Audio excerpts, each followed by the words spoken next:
Kahmi dan Pohati, baik yang dari MW, MD semuanya sudah hadir. Kemudian yang saya banggakan adik-adik HMI Selingkuh cabang dan komisariat di Bengkulu. Tak lupa juga kepada Bangken,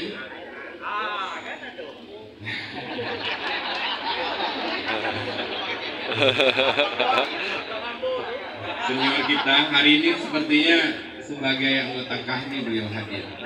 Karena kalau sebagai anggota DPD takutnya tahu-tahu beliau ngasih sumbangan buat kita. Makanya tadi disebut di belakang ya, oke? Nah, jadi disebutnya sebagai senior Kahmi. Nanti katanya jangan sebut sebagai anggota DPD, takut aku langsung 10 juta. Dan seluruh keluarga besar Kahmi yang berbahagia. Puji dan syukur dari Allah Subhanahu wa Ta'ala. Alhamdulillah pada pagi hari ini kita bisa berkumpul. Tadinya kita agak was-was juga, ternyata pagi tadi hujan, takutnya tidak bisa kita laksanakan. Alhamdulillah ternyata cuaca sangat mendukung dengan aspal yang sudah membasahi bumi tadi. Insya Allah ini adalah pertanda alam yang baik bagi pembangunan Geraha Insan Cita Bengkulu yang sudah sangat kita nanti-nantikan berpuluh-puluh tahun yang lalu. Bapak Gubernur, para senior dan adik-adik yang berbahagia, tentunya hari ini adalah hari yang berbahagia yang kita nanti-nantikan. Karena kita punya aset sendiri, tetapi memang belum kita fungsikan karena belum terlalu representatif. Jadi Kahmi-Kahmi di tempat lain itu Kanda Gubernur masih banyak yang nyewa, walaupun memang gedungnya bagus. Dan mereka ketika kita sampaikan bahwa ini aset kita sendiri, mereka agak kagum seperti itu. Jadi saya kilas balik sedikit Kanda Gubernur. Kahmi di Bengkulu ini, informasi yang saya terima dulu sudah pernah peletakan batu pertama oleh Kakanda Insinyur Albert Tanjung, tapi tanahnya bukan di sini. Jadi ada tanah hibah di belakang Wisma Persada Bung Karno.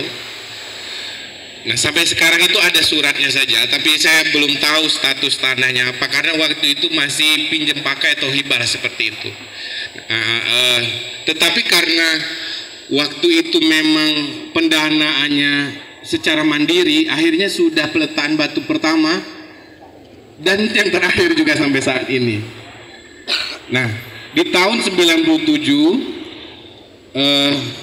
saya tidak begitu detail ininya, tetapi dengan dorongan senior-senior pada saat itu, salah satunya Kakanda Wasik Salik yang informasinya masih di DPRD waktu itu, kemudian Kanda Aminuddin di PU Provinsi, akhirnya dan senior-senior yang lain lah, ada Bangken, ada Kanda Bandi dan sebagainya, kita beli tanah di sini dengan Pak Abu Hasan namanya. Jadi luas tanah kita ini lebarnya 20 meter dari dinding ini sampai tanah sebelah itu 20 meter, ke belakangnya 50 meter. Jadi luas totalnya 1000 meter persegi, tetapi ini ada pasung yang tidak masuk sertifikat. Jadi yang siring ini Kanda Gubernur ada 2 meter, di 100 meter ini tidak masuk sertifikat. Jadi yang masuk sertifikat kita ini kurang lebih 900 meter persegi.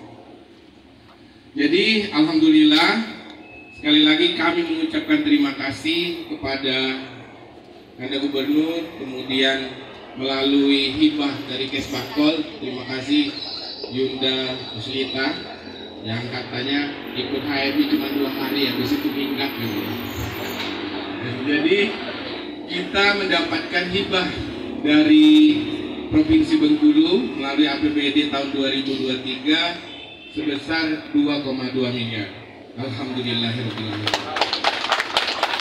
Dan tahap 1 kita sudah melakukan pencairan 1,5 miliar, sehingga hari ini insya Allah kalau teman-teman adik-adik mau berfoto silakan foto ini. Kita langsung supaya ini tidak jadi batu pertama dan batu terakhir, kita robohkan. Itu alat beratnya sudah ada. Dan pembangunan ini kurang lebih memakan waktu estimasinya 4 bulan.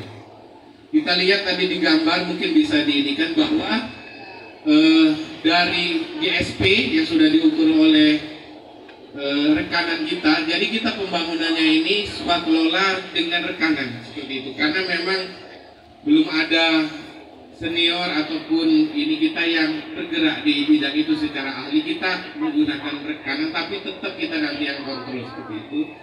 Jadi dari sudah dihitung oleh rekanan kita, dari jalan sampai ke ini sepadan jalannya kurang lebih 12 meter. Jadi dari 20 meter ke belakang itu 12 meter untuk parkir. Jadi sejajar dengan ruko koko sebelah. Kemudian panjang yang rukunya itu 16 meter. Jadi 4 tiang. 4 tiang. Nah, ini di depan ini semuanya ditimbun nanti, jadi di atas trotoar. Jadi insya Allah tidak susah lagi. Ini kalau dia di bawah trotoar, ininya agak tinggi kan trotoarnya. Jadi dia ditimbun ininya sama seperti di sebelah. Insya Allah tidak susah parkir lagi. Nah ini rukonya ada 4 sebenarnya. Ini 4. Nah sebelah sini ini ada lokal, cuman tidak sampai ke belakang. Volumenya cuma satu lokal, itu untuk musola. Nah untuk yang bawah coba ini. Cepat ini. Nah, ini di bawah ini rencananya semuanya dijadikan aula. Nah ini awalnya masih tadi ada usulan dari adik-adik HMI, itu agar difulkan aja ini dari sini sampai sini kan gubernur. Kemudian awalnya ini untuk parkir, tapi di sininya nanti parkirnya ditambahin seperti itu. Dan dari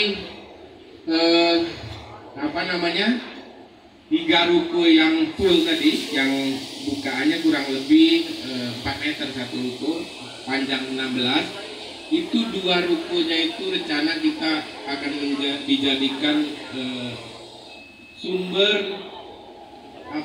pendanaan kita tadi. Bisa kita sewakan atau kita buat amal usaha seperti itu kalau di Muhammadiyah. Jadi nanti kita tidak hanya mewariskan gedung, tetapi beserta sumber untuk dana operasional. Jadi jangan sampai nanti kita gedungnya bagus, tapi karena tidak ada sumber pendanaannya tiap bulan lampunya mati. Seperti itu. Insya Allah kalau ini lebarnya 4 meter, ini 8, belakangnya 16. Cukup representatif kalau seandainya mau digunakan untuk bisnis, baik misalnya dengan pihak ketiga maupun dikelola sendiri nanti dengan adik-adik HMI. Jadi kita dorong juga mungkin lembaga ekonomi mahasiswa Islam yang selama ini memang tidak terlalu menarik ya Bang Ipul. Jadi bisa jadi nanti kita kelola sendiri. Tadi ada usulan dari bincang-bincang dari Kana Gubernur, bisnis-bisnis yang tidak memerlukan effort yang ini, bisa jadi logistik, atau tadi bisa jadi floris, atau memang kita sewakan pihak ketiga. Kurang lebih seperti itu gambarannya. Dan di belakang itu ada kurang lebih 23 meter lagi. Kita sudah minta kepada rekanan itu agar tanahnya matang. Jadi bisa untuk parkir, untuk yang lain-lain. Dan kalau memang nanti ada sumber pendanaan, kita bisa bangun kamar-kamar untuk adik-adik sehingga terpisah antara yang di depan dengan yang di belakang. Selama ini kan kenapa kita agak kurang rapi, karena ya disitulah tempat tidur, disitulah kegiatan dan sebagainya. Jadi mungkin tidak terlalu banyak ininya, jadi dibuat kayak bedengan itu di belakang nanti insya Allah seperti itu. Kita doakan Bang Ken selaku anggota DPD. Karena Bang Ken waktu itu udah salaman dengan saya. Waktu saya lapor itu 15 juta. Abang masih ingat fotonya masih ada loh. Oh. Ya. Langsung Bang. Jadi sekali lagi, jadi sekali lagi kita mengucapkan terima kasih yang sebesar-besarnya, karena kalau tidak bantuan dari semua pihak, terutama dari Pemprov, dari Kadasari terutama yang mendorong ini semua ke Kesbang, dan tentunya keputusan dari Kada Gubernur, ini masih sebatas cita-cita saja. Tapi insya Allah 4 bulan ke depan gedung ini bukan hanya sebatas angan-angan. Dan nantinya adik-adik selama ini kalau LK1 kan mencari gedung-gedung yang paling buruk, transito dan sebagainya yang berhantu segala macam, dan itu nggak lagi disewakan. Nah insya Allah nanti untuk LK1 dan kegiatan-kegiatan PDBH segala macam itu udah bisa di sini. Dan ini sangat membantu sekali. Kalau tidak LK1 aja udah keliling adik-adik mencari donasi kan. Insya Allah ini semuanya cukup dicapai. Dan juga adik-adik kemarin adik-adik HMI menyampaikan kepada kita karena Gubernur, katanya kami dilibatkan, jangan sampai nanti banyaklah kami. Saya bilang kami tidak usah lah. Kalau kami ini rapatnya tidak lagi level di sini. Kalau kami saya piano di kafe lah kalau kami ini di sini. Jadi biarlah semuanya untuk HMI aja, tapi mereknya tetap gitu ya. Ya begitu ya, kurang lebih seperti itu. Jadi full ya adik-adik HMI cabang, jangan khawatir, kami numpang merek aja. Nah supaya adil, perhati juga, jangan sampai nanti karena tidak ada merek perhati cuma duduk-duduk di depan aja. Jadi semuanya seperti itu. Insya Allah, dan sekali lagi tentunya kita mengucapkan Alhamdulillah ya, dan terima kasih karena Gubernur. Dan ini kontribusi nyata dari seorang alumni HMI yang saat ini menjadi Gubernur Bengkulu. Mudah-mudahan kontribusi ini terus dapat kita manfaatkan dengan baik gedung ini sehingga bermanfaat dan jadi amal jariah buat beliau dan kita semua. Itu saja mungkin. Mohon maaf kalau ada kata-kata salah. Wabillahi taufiq wal hidayah. Wassalamualaikum warahmatullahi wabarakatuh. Waalaikumsalam warahmatullahi wabarakatuh. Karena Yuda bisa dilindak keluarga besar yang bisa juga yang kami hormati. Berikut ini mari kita dengarkan bersama sambutan dan arahan Gubernur Bengkulu, sekaligus nanti akan melaksanakan peletakan batu pertama secara simbiolis. Yang kami hormati, kami banggakan Kanda Haji Roni Musa, disilakan.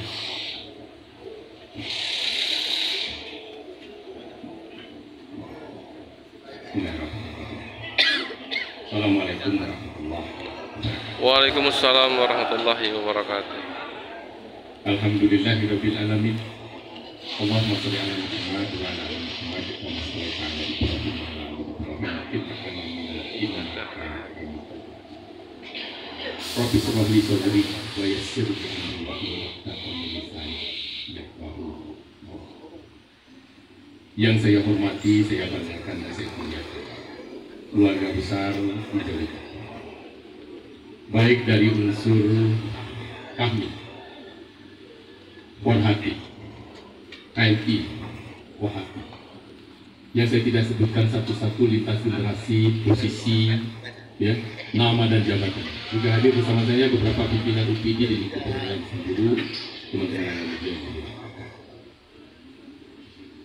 Saya kira kita semua, saya secara khusus pagi ini hadir sebagai kapasitas kepala, ya, Gubernur dalam konteks merealisasikan sebagian dari program pembangunan. Namun di sisi lain saya sebagai bagian dari keluarga besar kami dan Dan sekali lagi bersekalian, tentu kita ada kebanggaan sebagai keluarga besar hijau kami. Karena mengapa? Hijau itu kan menggambarkan kesiapan, menggambarkan kemampuan.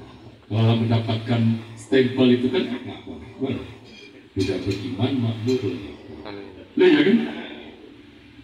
Kemudian hitam itu menggambarkan orang berwawasan ilmu pengetahuan. Jangan salah. Jadi memang posisi gitu tuh. Kelas elit ini kan, baik-baik. Orang beriman, orang-orang yang sejahtera, kira-kira gitu, sekaligus berilmu, Dan pagi ini kita mampu mengumpulkan 4 agenda produktif, walaupun kecil-kecil. 4 agenda produktif. Yang pertama, jangan santai. Tujuannya untuk sehat.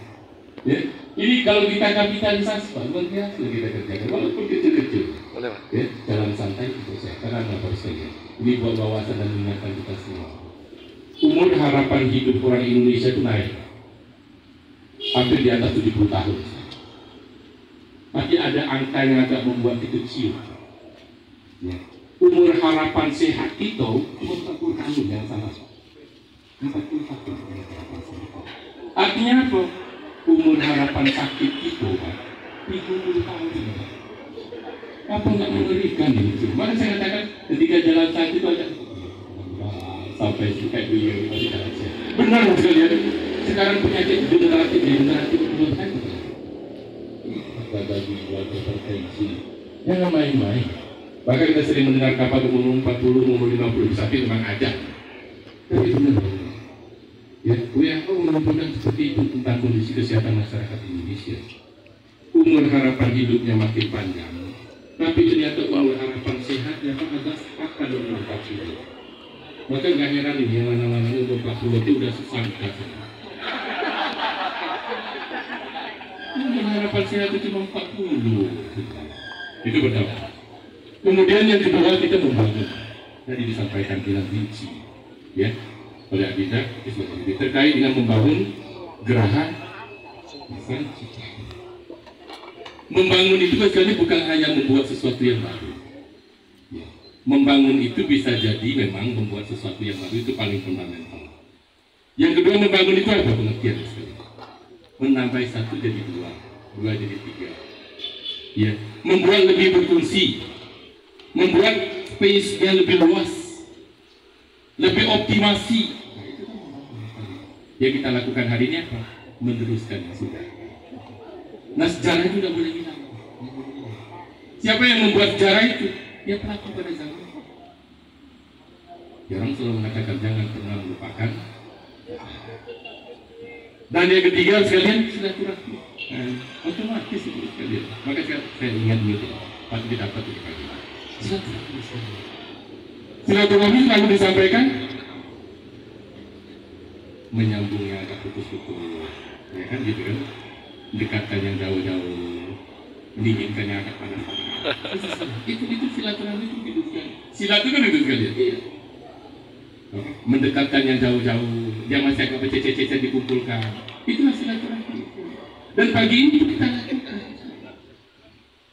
Dan ketika berkumpul itu bukan berarti harus betul-betul totalis satu, enggak juga. Maka saya kira nilai-nilai silaturahmi itu dengan kita lintas generasi, lintas profesi, itu asik sekali, Dan dinamisasi di HMI, kami, Tohati dan Forhati, kita jatuh terus. Jangan pernah berharap dia pada posisi controllable semangat. Justru dinamisasi pemikiran itulah salah satu keunggulan dari Tohati, Forhati. Nah, itu dinamisasi pemikiran. Pada titik tertentu dia tidak seperti keluarga besar hijau hitam, sekarang nggak usah dikasih tahu, dia udah lebih tahu dulu. Kadang-kadang ada agama, jangan ajari kami, gitu. Orang lain itu begitu Pak dalam pikiran, jangan ajarin kami. Kami itu sudah tahu. Nah ini kadang-kadang teman-teman di DHMI bukan nggak merasakan ya. Kadang-kadang kalau nggak gitu nanti kita baperan. Ya, orang keluarga besar HMI itu begitu. Dari dulu. Jangan ajarin kami sudah tahu. Terakhir, halal bihalal. Kan kemasan itu kan? Ingat nggak sejarah halal bihalal tahun 48 pertama kali dilakukan oleh Kiai Haji Abdullah? Situasi negara waktu itu sekalian dihadapkan dengan situasi sulit, ada konflik antar tokoh bangsa pada waktu itu. Aktor-aktor politik pada waktu tahun 48. Ternyata yang bertemu kan apa? Halal bihalal ide itu dibuat satu meja pertemuan masyarakat. Nah gitu didapat gando Pak itu. Iya. Sehat apa? Ya kan? kemudian bangun gedung, insya Allah jadi karena anggaran sudah ada. Ya, silaturahmi itulah yang kena. Itu yang keempat saling mengikhlaskan akhirnya sehingga nggak ada lagi yang sini-sini. Belum lalu. Dan saya kira momentumnya juga pas ini. Nah, menghadapi agenda 2024 pesta demokrasi terbesar itu dan ini pertama situasi seperti ini di era sekarang. Saya kira silaturahmi keluarga besar Bengkulu hijau hitam pun kita lihat.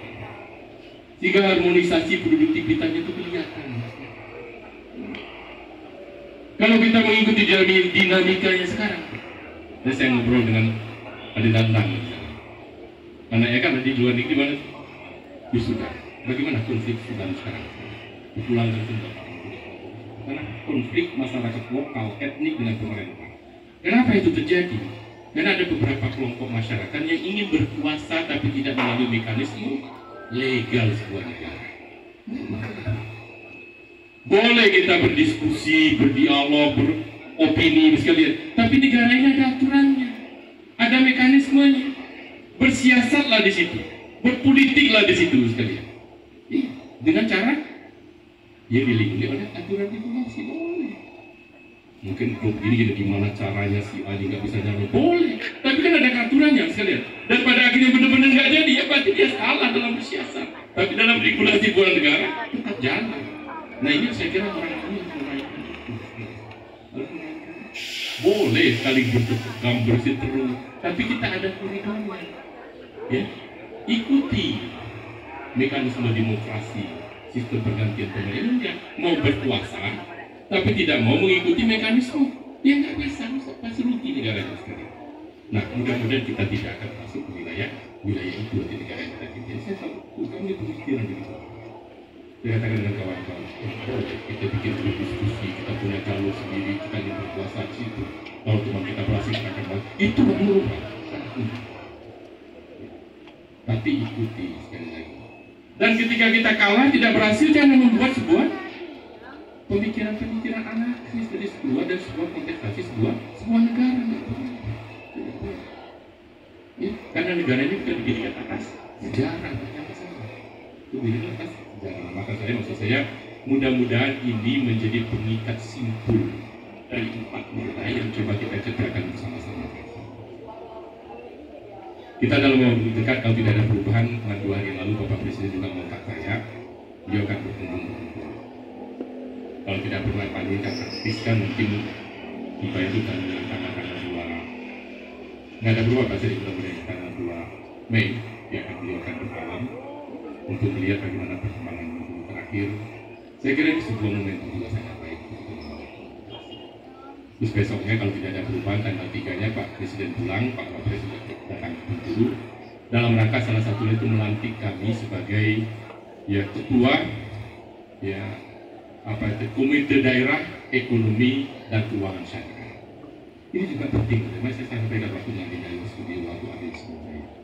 Kalau kita berpikir tentang keuangan syariah, saya katakan saya dokter. Ya, jangan kita berpikir orientasi ekonomi itu cuma Islam. Justru sekarang dunia, bukan Indonesia, mulai merasakan tahu bahwa syariat ini memang rahmatan Allah. Bisa menyelesaikan persoalan dunia, persoalan bangsa secara komprehensif. Orang-orang maka saya katakan jangan pernah berpikir hanya orientasinya ketika dengar kata-kata syariat, orientasinya itu orang Islam. Justru saya katakan harus berdiskusi dengan orang-orang non-Muslim. Ini enggak mulai mau mensosialisasikan kegiatan-kegiatan ekonomi dan keuangan Islam yang diundang LI, HMI, ya PMI, KAHMI, nggak selesai urusan kamu. Justru saya katakan temukan pertama itu EKWI yang dimotori oleh orang Islam yang paham tentang ekonomi dan keuangan syariah. Nah justru itu sekarang pemikiran itu harus begitu, harus sudah begitu. Dan konsepsinya itu bukan soalnya perbankan, jangan hanya berpikirnya soal perbankan transaksi, bukan ekonomi dan keuangan syariah. Kira-kira sebuah itu. Kita akan dilantik oleh Bapak Wakil Presiden, insya Allah kalau tidak ada perubahan pada tanggal 3 sore. Nah saya maksud saya sekalian, teman-teman hijau hitam mengikuti perkembangan. ya pemikiran-pemikiran visioner menurut saya kan, sehingga kita ini di posisi mana ini? Sehingga ketika muncul opini, muncul pemikiran yang kita lontarkan itu sekalian, kalau bisa itu memang pemikiran berskala nasional, pemikiran berskala internasional. Aduh, ide-ide gagasan. Kadang-kadang saya agak menunggu kira-kira satu apakah ekonomi yang melihat konteks Bengkulu dalam kacamata nasional. Komentar itu begitu sekalian. Ya, kalau melihat infrastruktur dalam konteks linkages wilayah Sumatera, gitu sekalian. Harus berpikir begitu. Nah, itu hanya bisa sekalian kalau kita mengikuti perkembangan 1, 2, 3, 4. Menurut saya begitu. Karena kita semua sudah diasah dan dibesarkan dalam konsepsi-konsepsi pemikiran.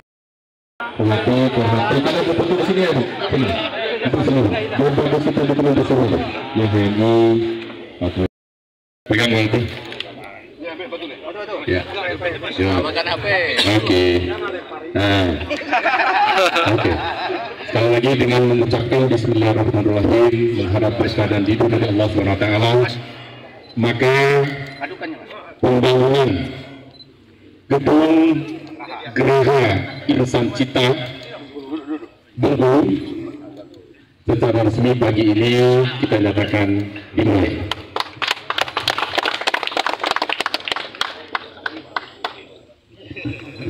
Ini fotonya gini aja. Oke, itu taruh ya. Iya, Pak. Ya, itu yang penting lah. Bismillahirrahmanirrahim. Bismillahirrahmanirrahim. Oke. Kita akan lanjutkan yang lain. Korpres.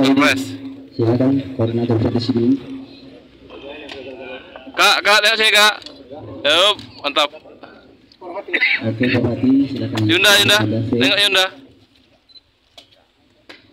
Sip. Dilanjutkan dengan waktu di pengurus HMI cabang Bengkulu.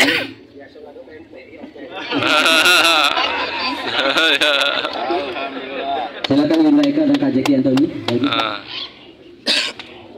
Acara dilanjutkan dengan foto bersama di depan Yunda, boleh tengok ke kanan Yunda. Geraha Insan Cita. Sip.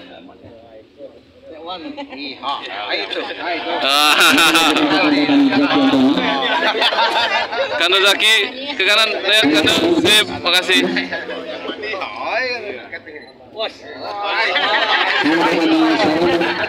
Ini